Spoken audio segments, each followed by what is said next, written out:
Coach Stephanos Spiros Sifandos here at your service.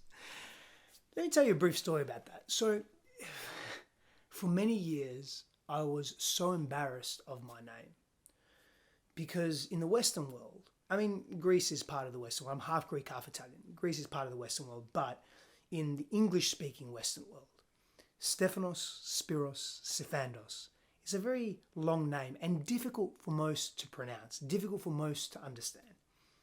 And so I would shy away. Just call me Steph. Just call me Steph. S-T-E-F, just call me Steph. Which, by the way, my friends have been calling me Steph for years, and I love that. And my name is Stephanos and Steph, and some people call me Stephanos, some people call me Steph. It's only the last couple of years being here, I've been here for a few years in the US, but being in the US where people are calling me Stephanos. And it's really strange, really strange.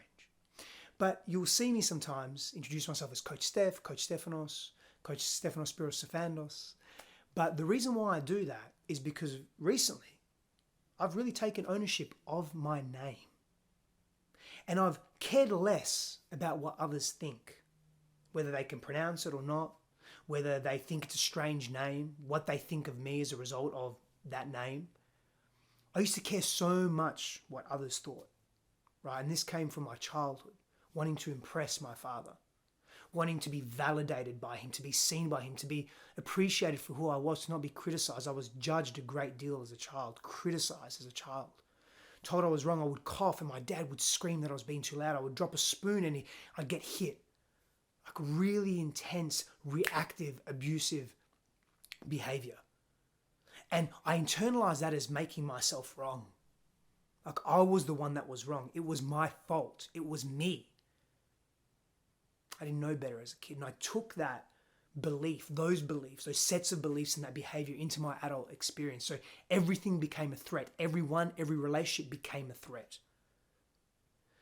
This is a great segue because what we're talking to today is dealing with difficulty, dealing with pain and suffering. And how can we apply a healthy model of healing to ourselves that doesn't overwhelm our nervous systems and doesn't overwhelm our mind and doesn't overwhelm our everyday being and our relationships.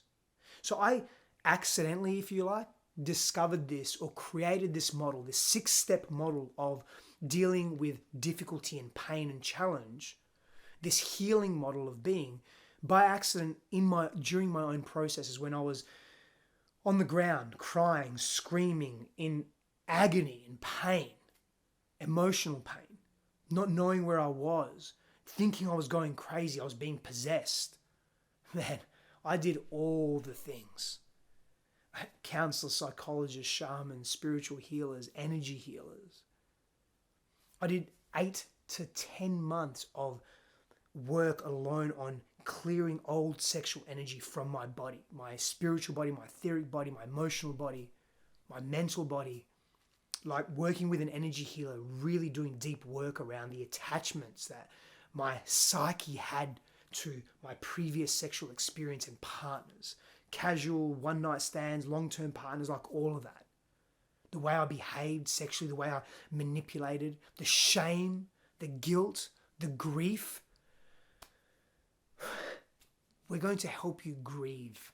We're going to help you grieve your past.